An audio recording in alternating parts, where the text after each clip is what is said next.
សួស្តីបងប្អូនទាំងអស់គ្នាស្វាគមន៍មកកាន់ភាគថ្មីនៃរឿង Time and Him Are Just Right តែមុននឹងចូលដល់សាច់រឿងសូមឲ្យអ្នកទាំងអស់គ្នាជួយចុច Like Subscribe និងសញ្ញារូបកណ្ដឹងឲ្យខ្ញុំម្នាក់មួយផងណានៅក្នុងភាគនេះដែរគឺចាក់បន្តមកដល់នៅពេលដែលជន់ស៊ីងនិងលីនស៊ីឡើងធ្វើលំហាត់ជាមួយនឹងគ្នាហើយការដោះស្រាយលំហាត់របស់អ្នកទាំងពីរហ្នឹងគឺបានត្រឹមត្រូវដូចគ្នាគ្រាន់តែវិធីដោះស្រាយគឺមានលក្ខណៈខុសគ្នាបន្ទាប់ពីលីនស៊ីនិងជន់ស៊ីងដោះស្រាយលំហាត់ហើយលោកគ្រូក៏ផ្ទៀងផ្ទាត់ចម្លើយទៅឃើញត្រូវហើយក៏ឲ្យមិត្តភក្តិទាំងអស់គ្នាផ្ទះដៃអបអរសាទរឲ្យលីនស៊ីហើយនិងជន់ស៊ីងក៏ប៉ុន្តែទោះបីជាយ៉ាងណាក៏ដោយក៏ពួកគេទាំងពីរត្រូវឈរទទួលទោសនៅខាងក្រៅដែរដោយសារតែពួកគេមកយឺតក៏ព្រោះតែលោកគ្រូម្នាក់ហ្នឹងគឺជាលោកគ្រូសៀដែលជាលោកគ្រូកាចនិងចិត្តត្រជាក់ជាងគេនៅក្នុងសាលាហ្នឹងអំឡុងពេលដែលលីនស៊ីហើយនិងជន់ស៊ីងឈរទទួលទោសនៅខាងក្រៅហ្នឹងយើងមើលទៅលើលីនស៊ីមើលទៅដូចជាឈរត្រេត្រោរដួលបន្តិចអីចឹង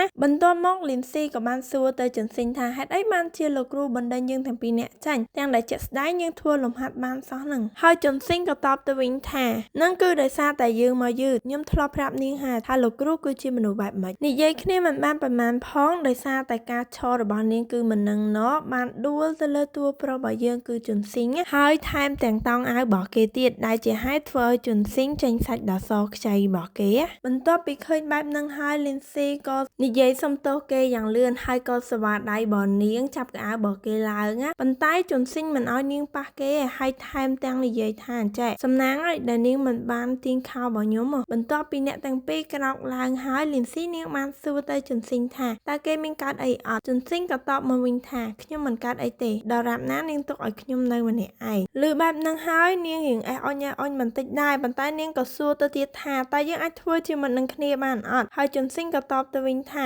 ហេតុអីបានជានាងតស៊ូម៉េះក្នុងការមកធ្វើជាមិត្តរបស់ខ្ញុំទាំងដែលខ្ញុំមិនដែលស្គាល់នាងផងហ្នឹងហើយយើងក៏មិនដែលធ្លាប់ជួបគ្នាពីមុនមកដែរដោយលើសម្ដីគេថាបែបហ្នឹងហើយលីនស៊ីក៏មិនចោះចាញ់ដែរលីនស៊ីបានសុំឲ្យគេទុកឱកាសឲ្យនាងម្ដងទៀតទៅក្នុងការធ្វើជាមិត្តរបស់គេហើយបានស្នើសុំលក្ខខណ្ឌខ្លះដើម្បីឲ្យតួប្រុសយើងនិយាយបើសិនជានាងធ្វើអត់បានទេនាងឈប់តាមរំខានជន់ស៊ីងរហូតដែរដោយគេបានលើសម្ដីលីនស៊ីបែបហ្នឹងគេក៏គិតថាល្អដែរតបមកជន់ស៊ីងក៏បានដាក់លក្ខខណ្ឌឲ្យលីនស៊ីចំនួន3ហើយលក្ខខណ្ឌនីមួយមិនស្រួលណារៀងពិបាកដែរតាហើយអ្នកទាំងអស់គ្នាចង់ដឹងអត់ថាលក្ខខណ្ឌដែលជន់ស៊ីងដាក់ឲ្យលីនស៊ីហ្នឹងគឺបែបម៉េចដែរតើអេដមីននឹងប្រាប់លក្ខខណ្ឌទី1នោះគឺថាទោះស្អីរបស់យើងត្រូវធ្វើឲ្យស្លឹកឈើដែលជ្រុះនៅលើដីហ្នឹងហោះឡើងទៅលើមេឃហើយលក្ខខណ្ឌទី2កាយត្រូវតែធ្លាក់មកលើដីលក្ខខណ្ឌទី3គឺថាឲ្យតួស្អីរបស់យើងហ្នឹងទៅយកសក់ពាក់ពីលោកគ្រូសៀដោយសារតែលោកគ្រូសៀគាត់ពាក់សក់នៅលើក្បាលធ្វើយ៉ាងណាឲ្យគាត់ដោះសក់ពាក់ហ្នឹងដោយខ្លួន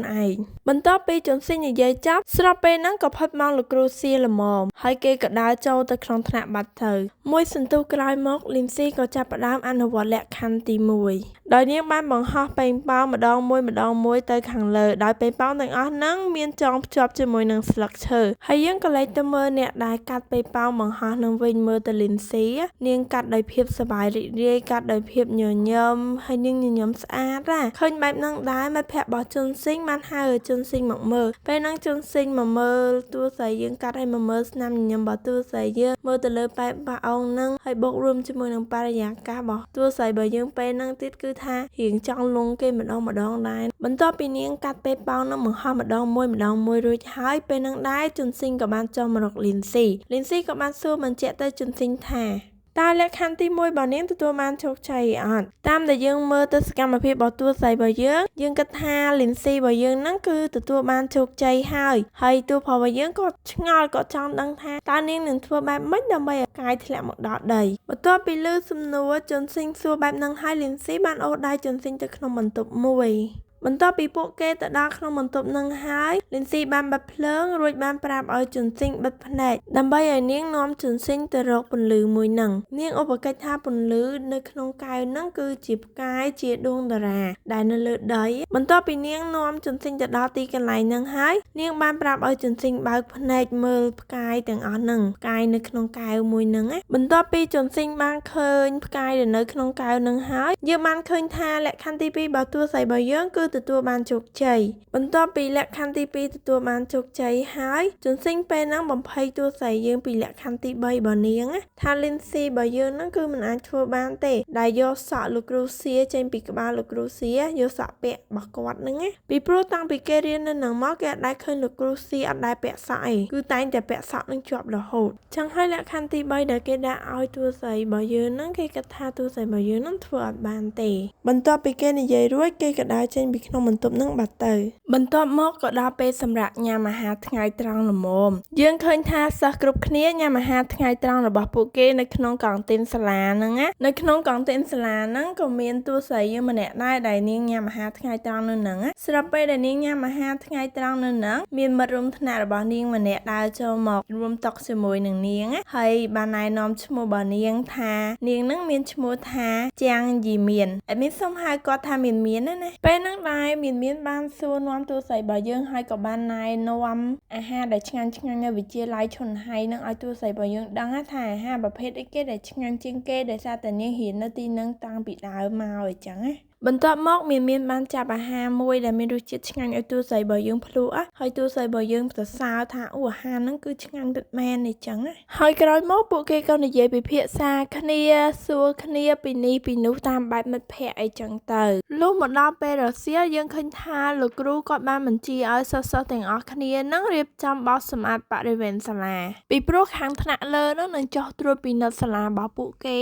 នៅពេលហ្នឹងដែរយើងក៏ឃើញតួរបស់យើងក៏បោសសម្អាតជាមួយនឹងមិត្តរួមថ្នាក់ទាំងអស់គ្នាដែរហើយនៅពេលដែលបោសសម្អាតនឹងដែរតួស្រីរបស់យើងក៏ដើរចូលមកហើយក៏សុំនិយាយជាមួយនឹងជន់ស៊ីងដើម្បីឲ្យជន់ស៊ីងហ្នឹងបដូរលក្ខខណ្ឌទី3របស់នាងមិនត្រឹមតែនិយាយជាមួយជន់ស៊ីងទេហើយថែមទាំងជួយធ្វើការងារជន់ស៊ីងទៀតដើម្បីជាថ្នូរឲ្យជន់ស៊ីងហ្នឹងបដូរលក្ខខណ្ឌទី3ប៉ុន្តែទោះបីជាយ៉ាងណាក៏ដោយក៏ជន់ស៊ីងអត់មានបដូរលក្ខខណ្ឌហ្នឹងដែរគឺនៅតែបន្តលក្ខខណ្ឌហ្នឹងដដែលក៏ព្រោះតែគេអត់ចង់បានតួស្រីយើងធ្វើជាមិត្តរបស់គេទេនិយាយមែនអត់មានមើលទទួលផលរបស់យើងអត់មានច្រាញ់ចរិតគាត់ខ្លាំងមែនតើវាថាចរិតរបស់គាត់លក្ខណៈខ្មើតបែបលក្ខណៈរៀងផុសស្អាត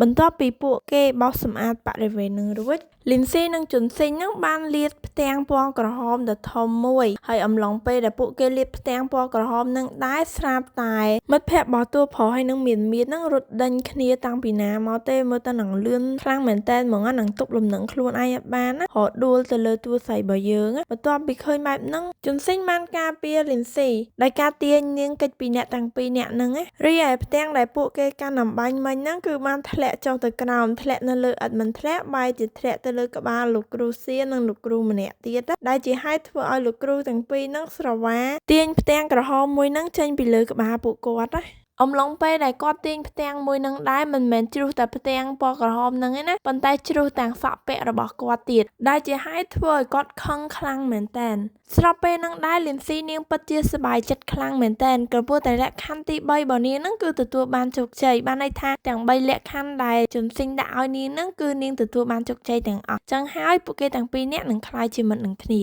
នៅពេលដែលពួកគេចូលទៅក្នុងថ្នាក់រៀនវិញលោកគ្រូសៀបានសួរនាំទៅកាន់សិស្សគ្រប់គ្នាថានរណាគេជាអ្នកធ្វើឲ្យផ្ទាំងកណាត់ក្រហមនេះធ្លាក់ចុះទៅក្រោមសួរបែបលក្ខណៈជាកំហឹងហ្មងដោយឃើញលោកគ្រូសៀខឹងខ្លាំងបែបនេះជន់ស៊ីងក៏បានងើបឈរឡើងហើយក៏សារភាពកំហុសរបស់គេបន្ទាប់មក Lindsay ក៏ងើបឈរដែរហើយអ្នកទាំងពីរហ្នឹងក៏ត្រូវលោកគ្រូសៀដាក់ទោសដូចគ្នាដោយការឲ្យពួកគេទាំងពីរឈរកាន់ផ្ទាំងកំណាត់ក្រហមមួយហ្នឹងអញ្ចឹងទៅហើយ admin ក៏សុំស្លេះរឿងរបស់យើងត្រឹមប៉ុណ្ណឹងសូមអរគុណសូមជម្រាបលាជួបគ្នានៅវីដេអូក្រោយ